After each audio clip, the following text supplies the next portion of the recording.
Welcome to episode 290 of Lucretius Today. This is a podcast dedicated to the poet Lucretius, who wrote On the Nature of Things, the most complete presentation of Epicurean philosophy left to us from the ancient world. Each week we walk you through the Epicurean text and we discuss how Epicurean philosophy can apply to you today. If you find the Epicurean worldview attractive, we invite you to join us in the study of Epicurus at epicureanfriends.com, where we discuss this and all of our podcast episodes.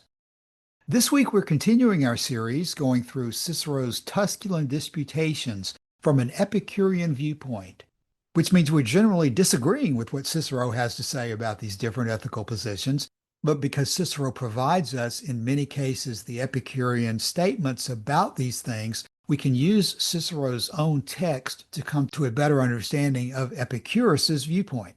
Today we're in part 3, which is denominated as addressing grief. But what it's really addressing is a whole series of strong emotions, such as anger, pity, envy, and other things that constitute, as Cicero has been describing, perturbations or disruptions from the calmness that we would like generally to have. Now, last week we had a very good conversation about some important implications of deciding from a strictly logical point of view that calmness or tranquility is the goal, because Cicero is illustrating for us here how the Stoics took that to a logical extreme, at least from their point of view, concluding that because the wise man is always going to be calm, and calmness means you're not upset by strong emotions such as anger, envy, or even pity, that anger, envy, pity, grief, or anything else that's basically a strong emotion, that means as a matter of logical necessity that the wise man will not experience these strong emotions, and he will do everything he can to avoid the experience of any of these strong emotions, which we made a point last week of showing how Cicero included within that even emotions such as pity or compassion,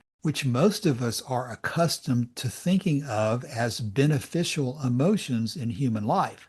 Cicero himself expressed reservations about the way the Stoics were reaching these conclusions, and he said that they could be better stated than the Stoics were making them out to be.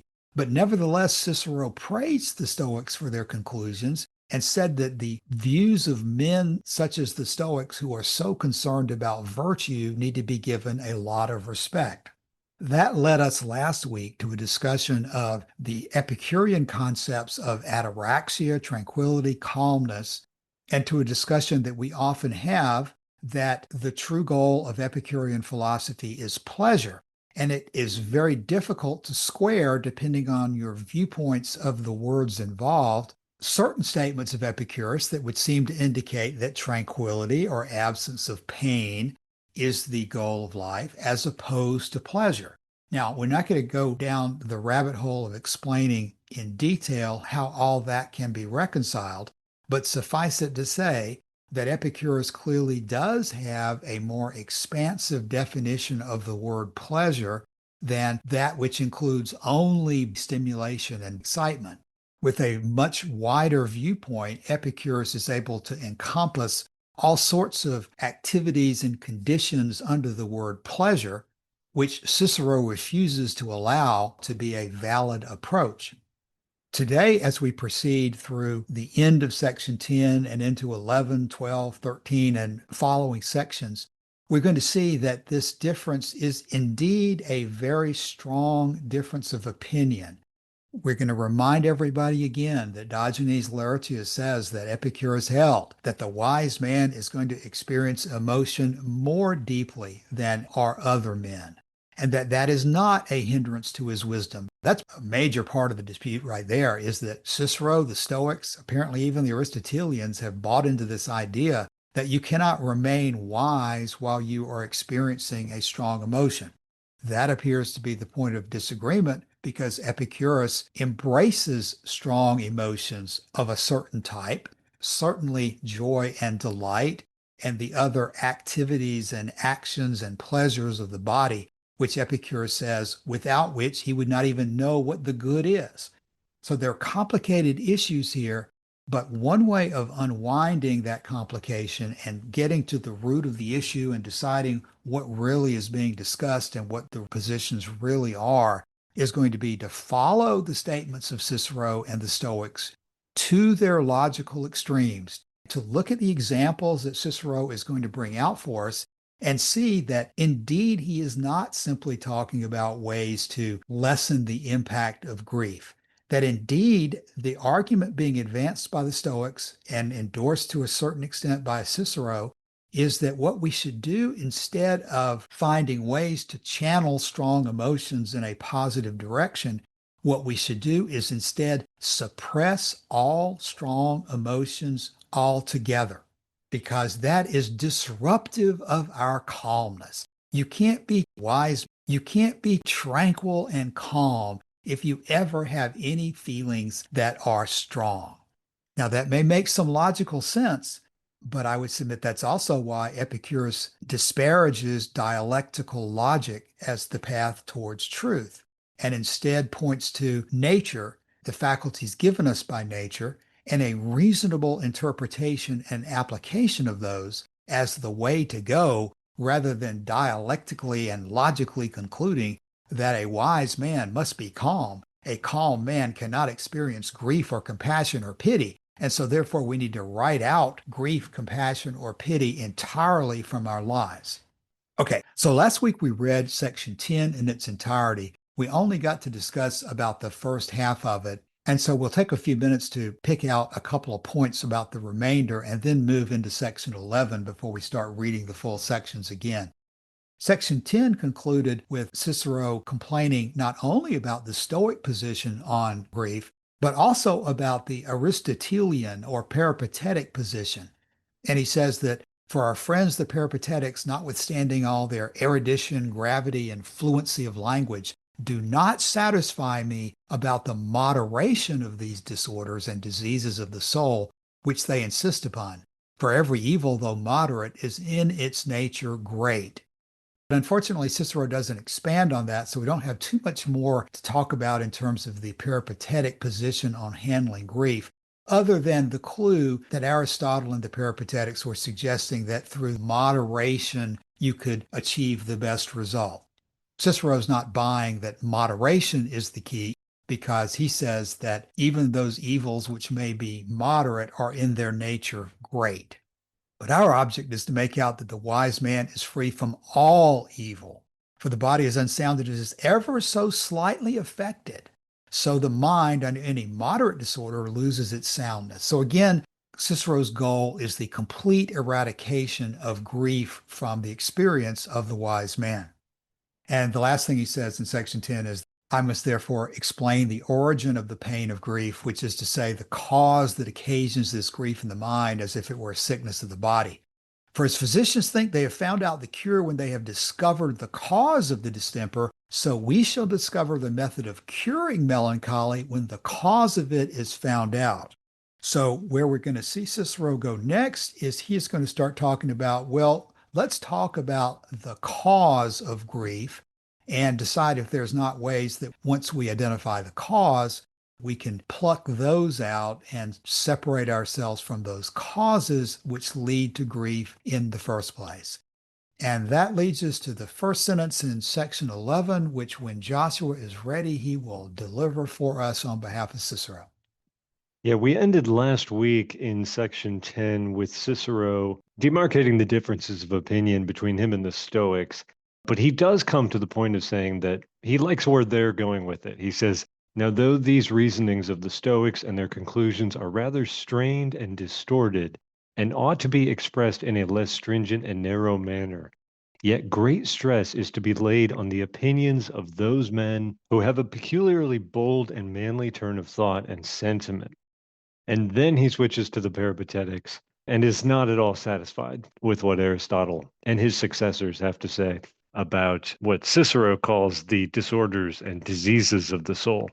He says, for our friends, the peripatetics, notwithstanding all their erudition, gravity, and fluency of language, do not satisfy me about the moderation of these disorders and diseases of the soul which they insist upon.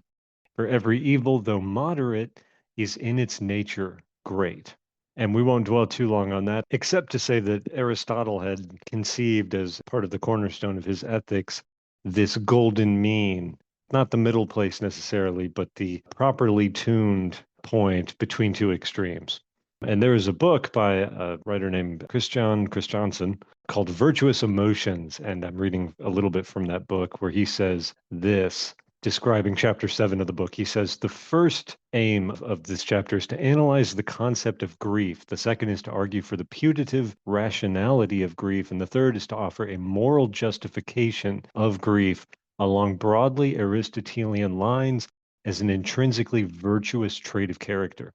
With regard to this third and ultimate aim, the chapter argues not only that grief plays an unappreciated positive role in our moral experiences, but fleshes out a case for what exactly that positive moral role is. More precisely, it is argued that grief is best justified as an Aristotelian desert-based emotional trait, incorporating two distinct desert-motivated desires. One specifically directed at the memory of the dead person as deserving of homage, the other more cosmically focusing on the general undeservingness of good people passing away. The argument goes against the grain of most previous instrumental justifications of grief. That's one thing that's out there on this subject, but it's on point in line with Aristotle's view of the golden mean that we can apply this even to things that Cicero thinks are evil, like perturbations of the mind, for example.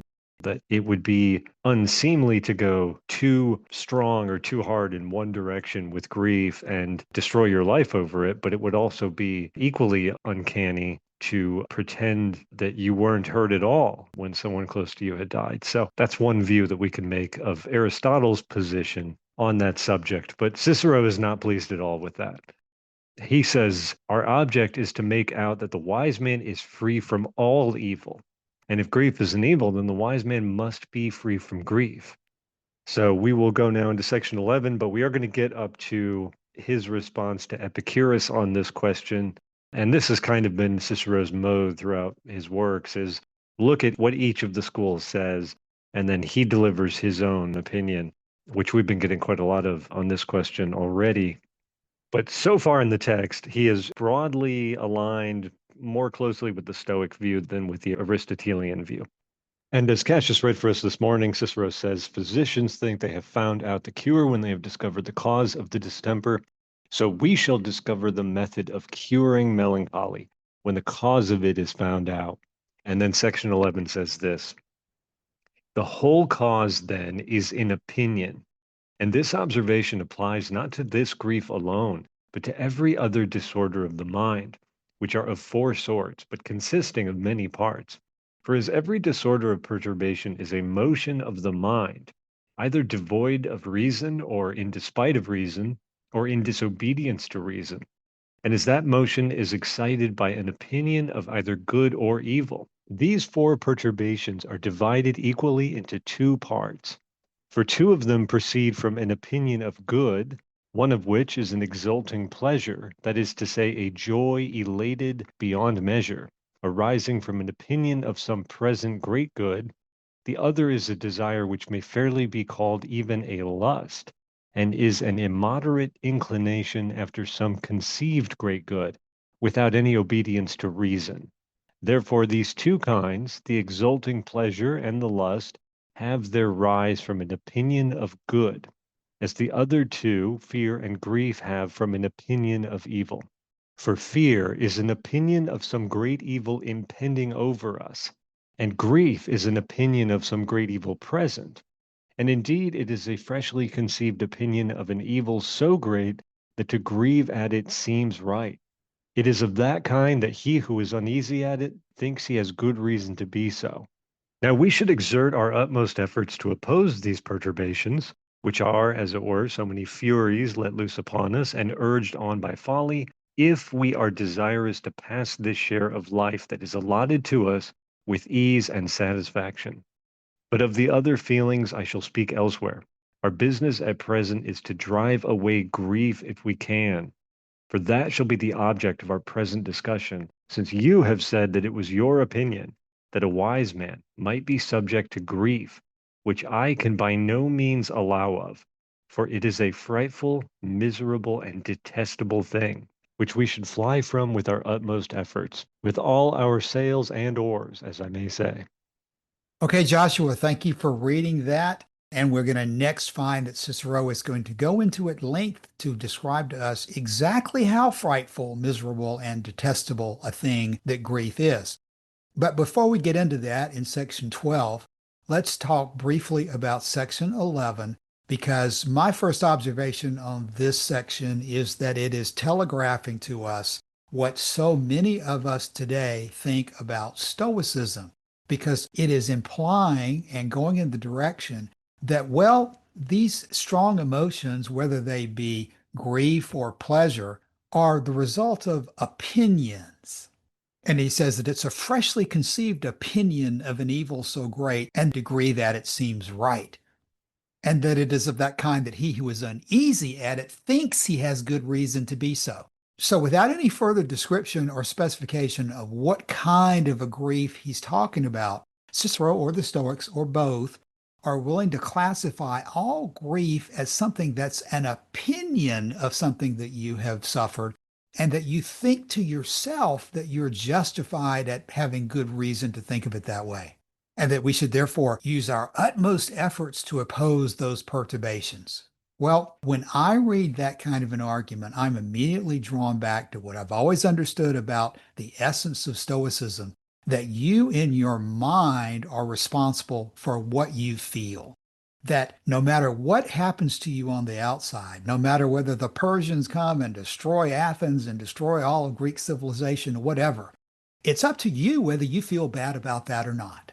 If you decide that it's your opinion that, well, maybe it's good that the Persians have destroyed Athens, maybe it's good that the Persians have killed every man, woman, and child who I'm related to in Greece, well, then you won't have to be perturbed about it. You can just go along in your life towards your goal, which, as Cicero says here, that you desire to pass your life with ease and satisfaction.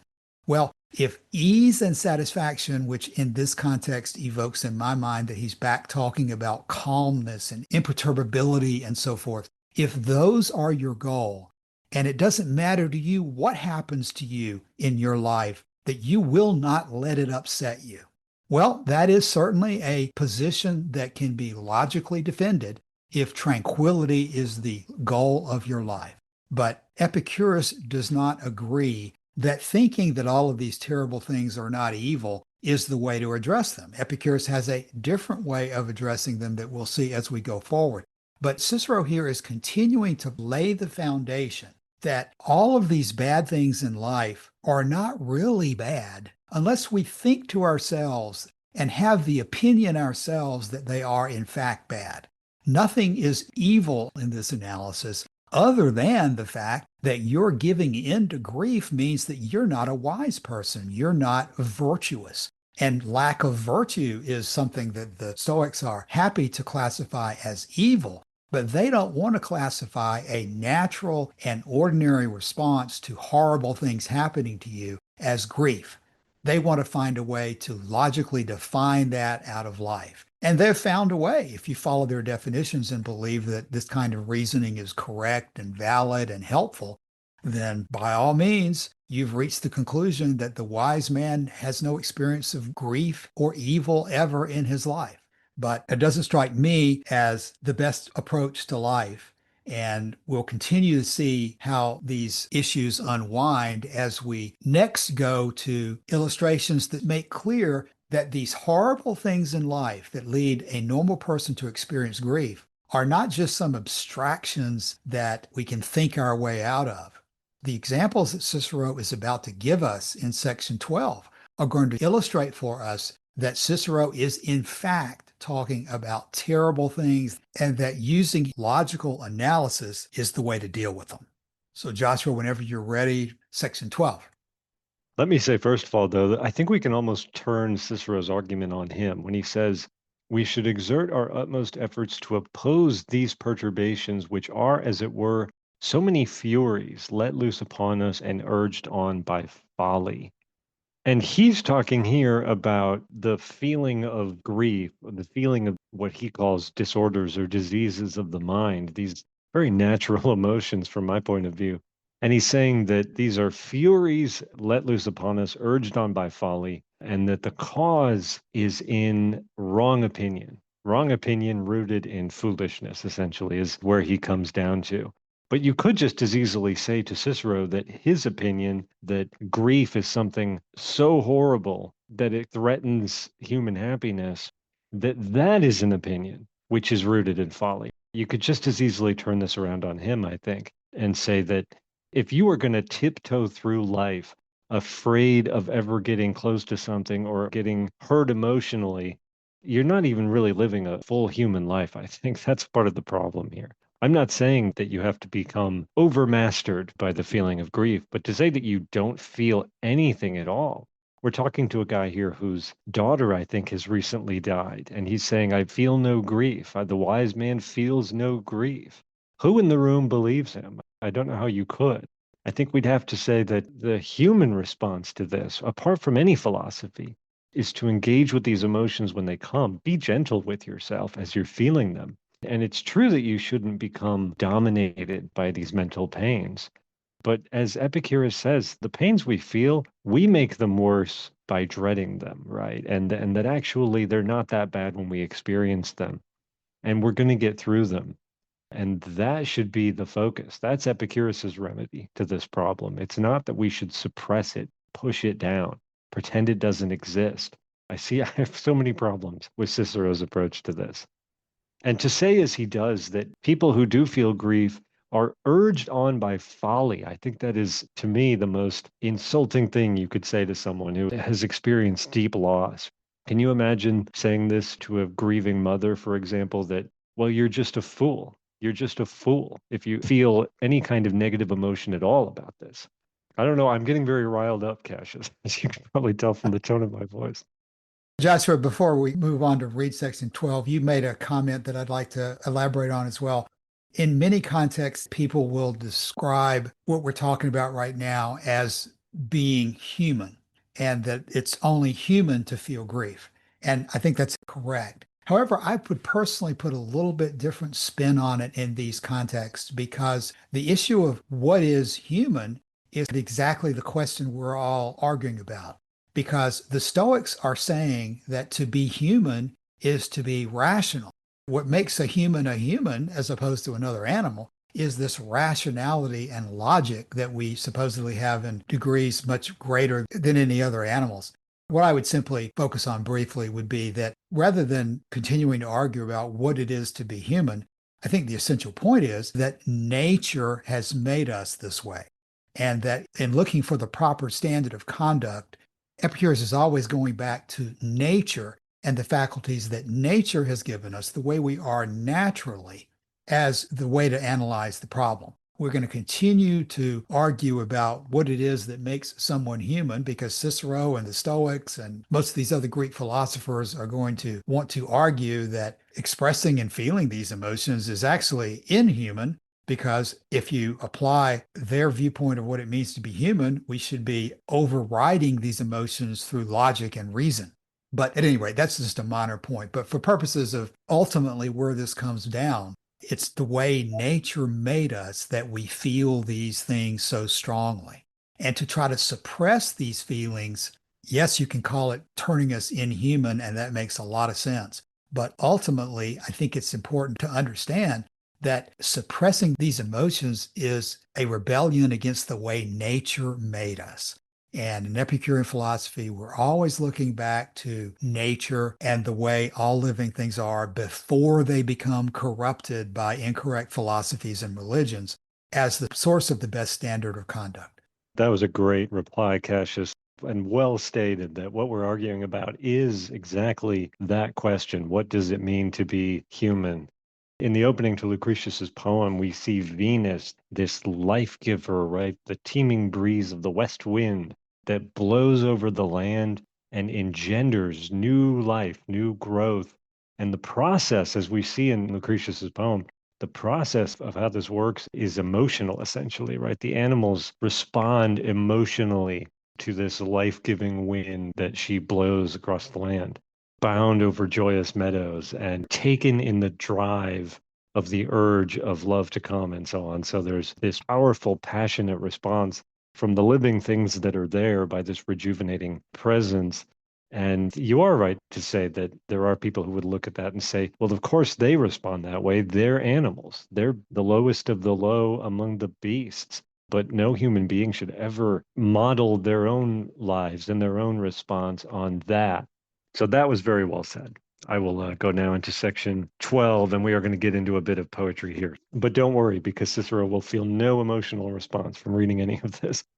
Section 12 says this: that descendant of Tantalus, how does he appear to you? He who sprung from Pelops, who formerly stole Hippodamia from her father-in-law, King Oenomaus, and married her by force.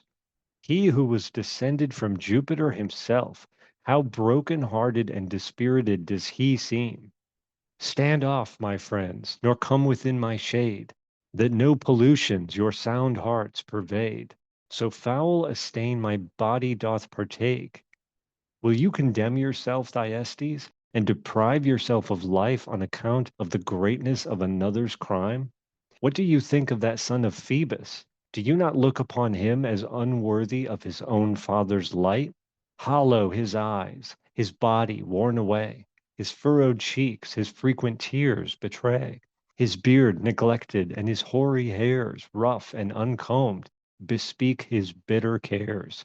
O foolish Aeetes, these are evils which you yourself have been the cause of, and are not occasioned by any accidents with which chance has visited you.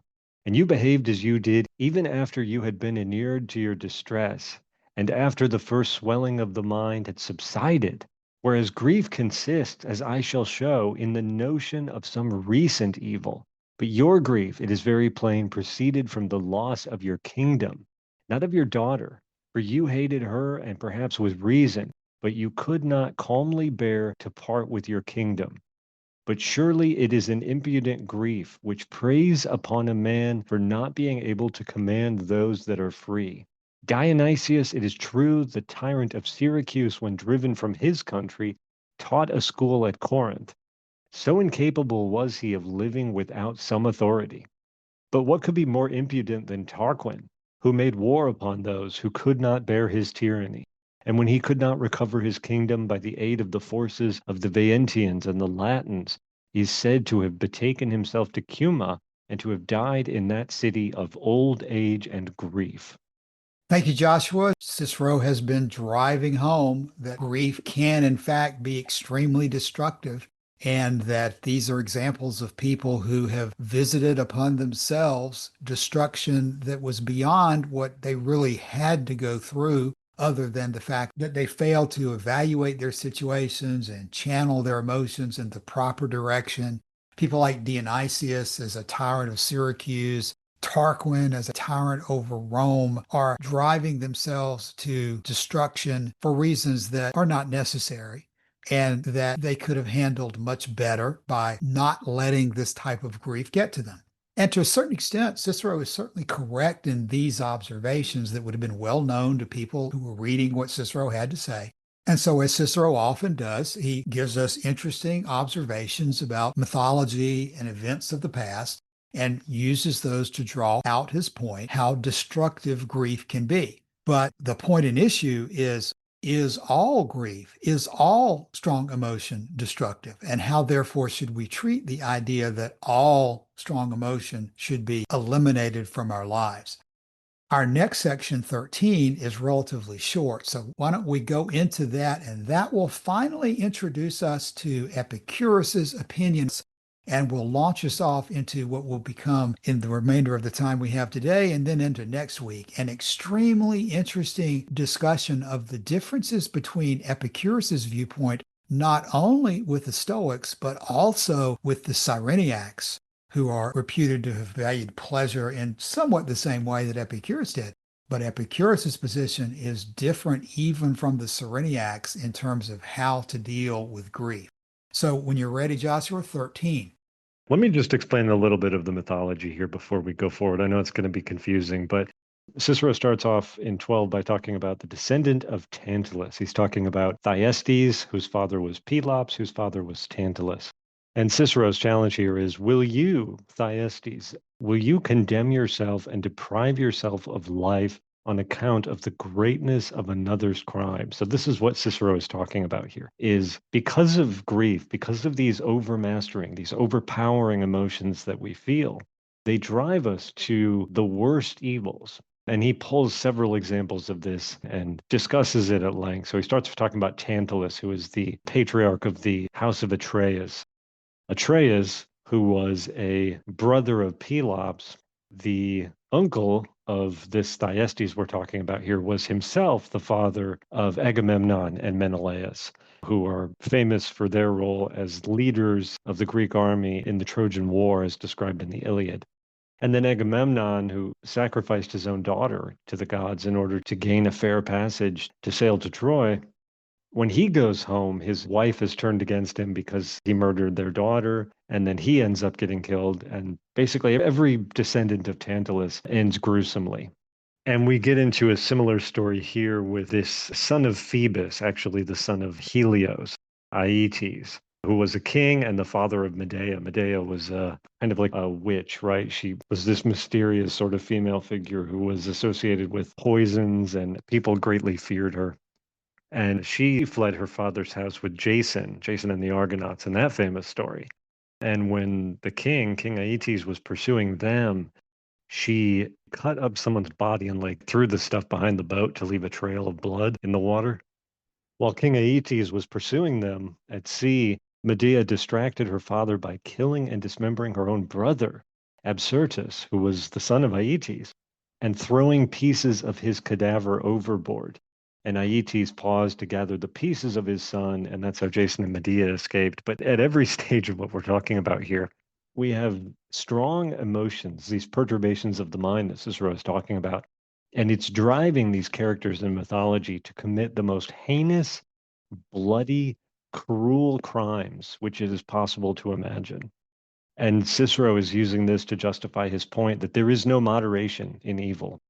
For every evil, though moderate, is in its nature great. This is what he's talking about.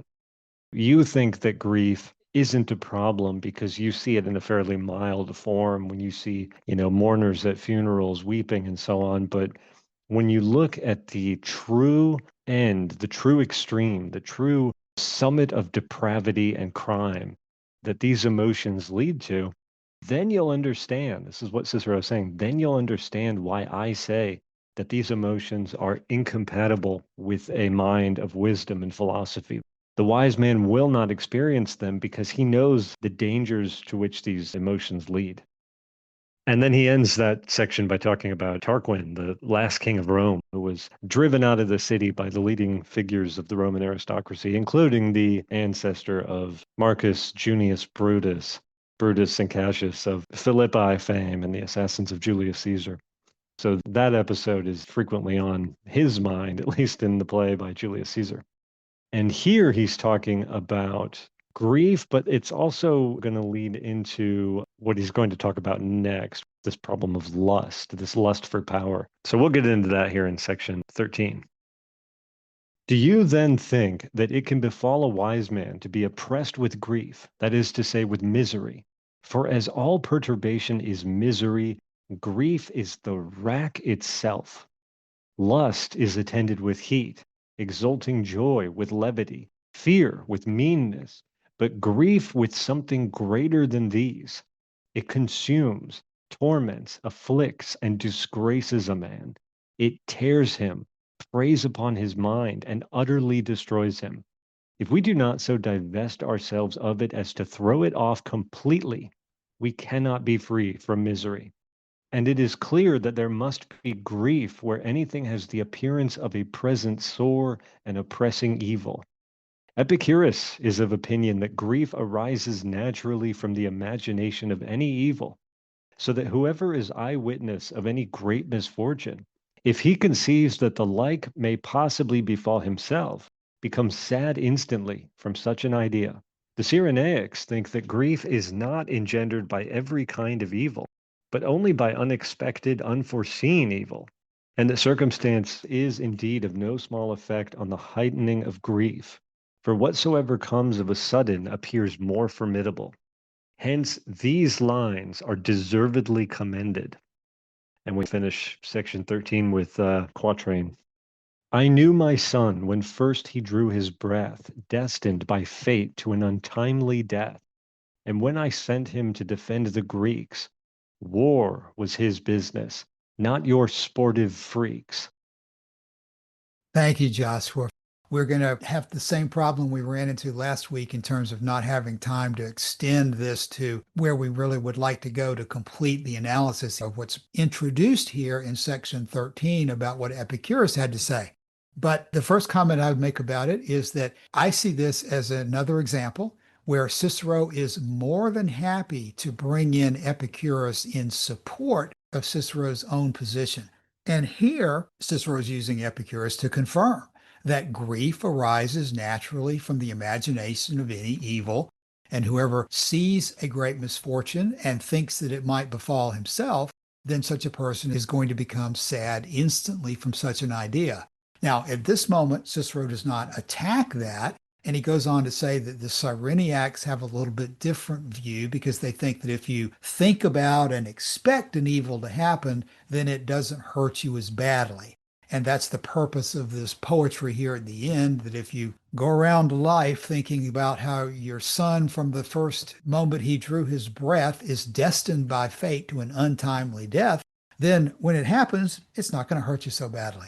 So be that as it may, that's the first distinction that Cicero has introduced for us here between Epicurus and the Cyrenaics. And when we come back next week, we're going to expand that further because Cicero is going to explain to us the logical implication of this difference, which is that the Cyrenaics therefore believe that you should spend a lot of your time anticipating and thinking about the bad things that are going to happen to you. But Epicurus does not think that you should do that. And in fact, Epicurus has a very different method of dealing with those griefs that actually occur to you. Of course, to some extent, we're talking about the difference between things that will occur in the future that are bad versus things that have already occurred to you that are bad. And we're going to find some very interesting material here in the next sections about what Epicurus tells us is the way to deal with both of them, both the expectation of future problems and the experience of problems that have already happened to us. But unfortunately, we're going to have to put off that until next week due to our time constraints. Today, I think in summary, we've seen it hammered home by Cicero himself that he considers all strong emotion, all perturbation to be misery. While grief may be worse, grief may be the rack itself, but Cicero is perfectly happy to equate lust and exulting joy as also things that are strong emotions that can consume and torment and afflict and disgrace us. And that unless we throw them completely off, we cannot be free from misery. So I think what we're seeing is the groundwork for a vastly different perspective on the nature of life, what is included in being a wise man, what is included in living a happy life, and that the way you analyze these questions leads to very, very different conclusions as to how to live your life and deal with the experiences that come your way. With that, I think we're about out of time for this episode. Joshua, any closing thoughts? In a previous episode of going through Tusculan Disputations, we addressed something that we've spoken about many times and in different contexts. And it's this idea among the Stoics that if you are 1 inch underwater, it's the same as being 1,000 feet underwater. That if you are not at the top of the mountain, there is no midpoint on the path to virtue. This is what we're talking about. And Cicero himself brought this up in Tusculan Disputations. I'm seeing a little bit of this from him here. This idea that every evil, though moderate, is in its nature great. That we have to be extremist about this because otherwise we open the door to allowing evil into our mind and into our philosophy. And so Cicero, like the Stoics, goes to the greatest extreme of saying, you either have it or you don't. There's no such thing as progress on this path.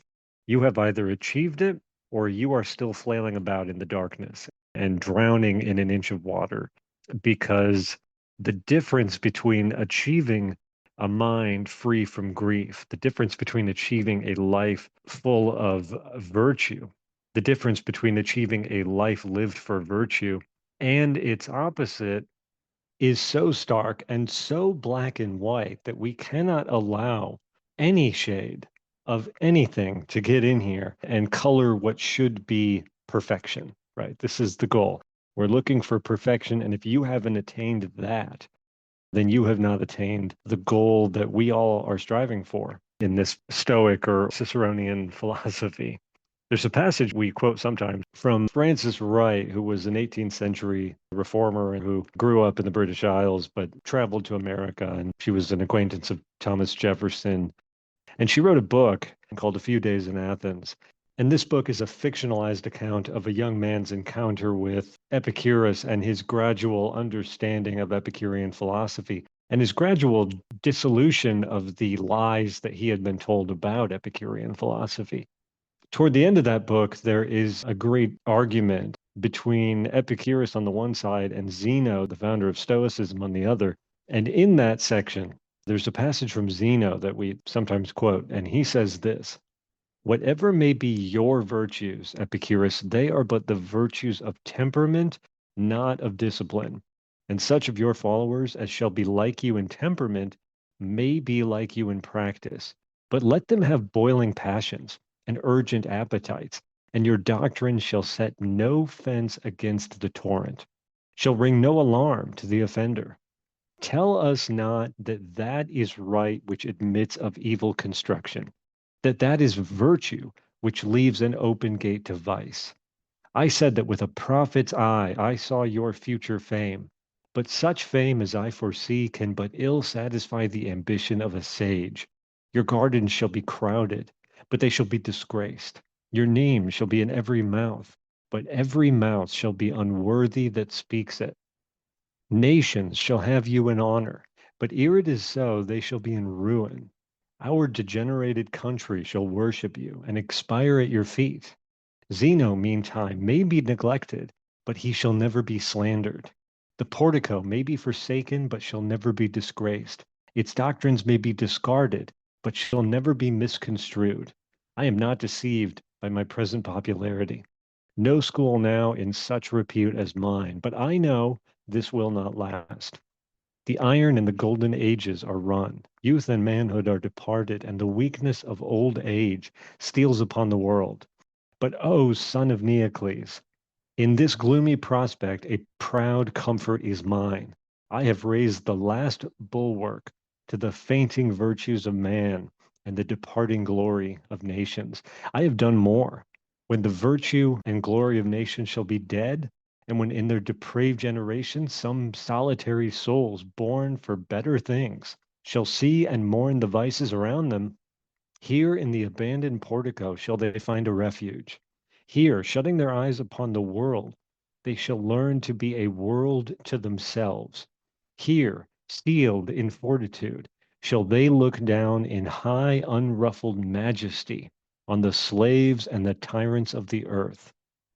I see a great deal of agreement between Cicero and the Stoics on this point of perfection. You have either attained it or you haven't. And if you haven't, you are beset by evil because all evils are great in their nature. Even if the present experience of it doesn't feel great, the nature of evil is great.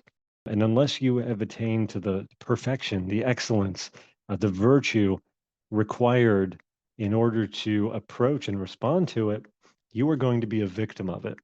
And I also see in Cicero a sort of vain ambition to, as it were, raise the last bulwark to the fainting virtue of man and the departing glory of nations, right?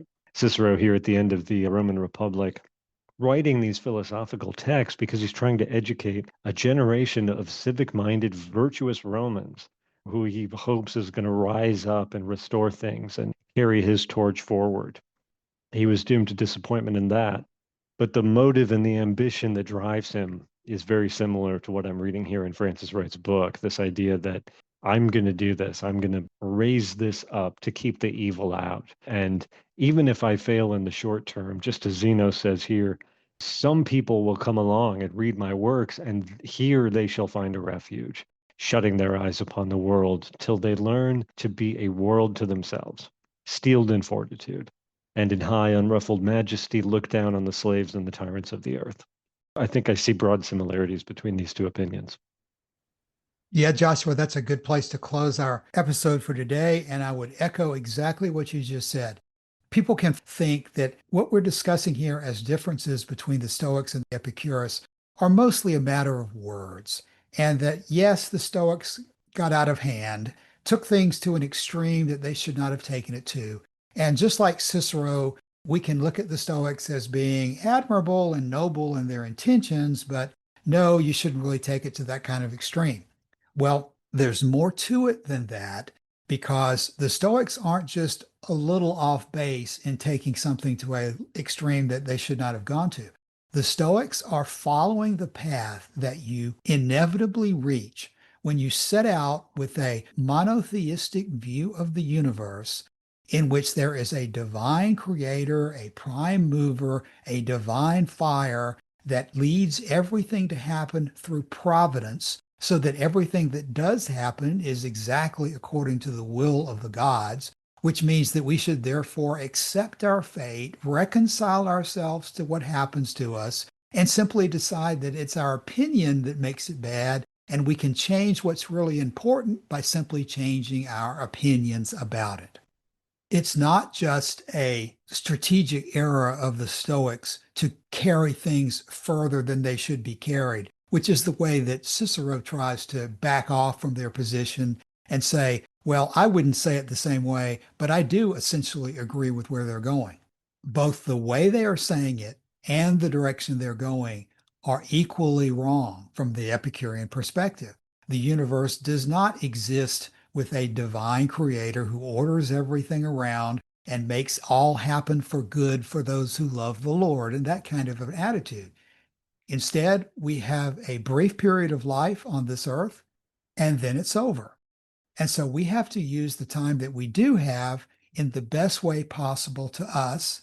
And that means studying nature, making decisions about what the nature of the universe really is all about, and then pursuing whatever conclusions we reach to their logical conclusions. In that sense, the Stoics are not wrong. You get your premises right, and you should ride those premises logically as far as they can take you. But it is important to get your premises correct in the beginning about the nature of the universe, because once you get started on these roads and continue following the logic of them, it leads to disaster if you haven't started out with the right understanding of the way things are. Okay, with that, let's end today's discussion. We'll be coming back next week. In the meantime, we invite all who are interested in these ideas to come by the forum and let us know if you have any questions or comments about this or anything else about Epicurus. Thanks for your time today. We'll be back again soon. See you then. Bye.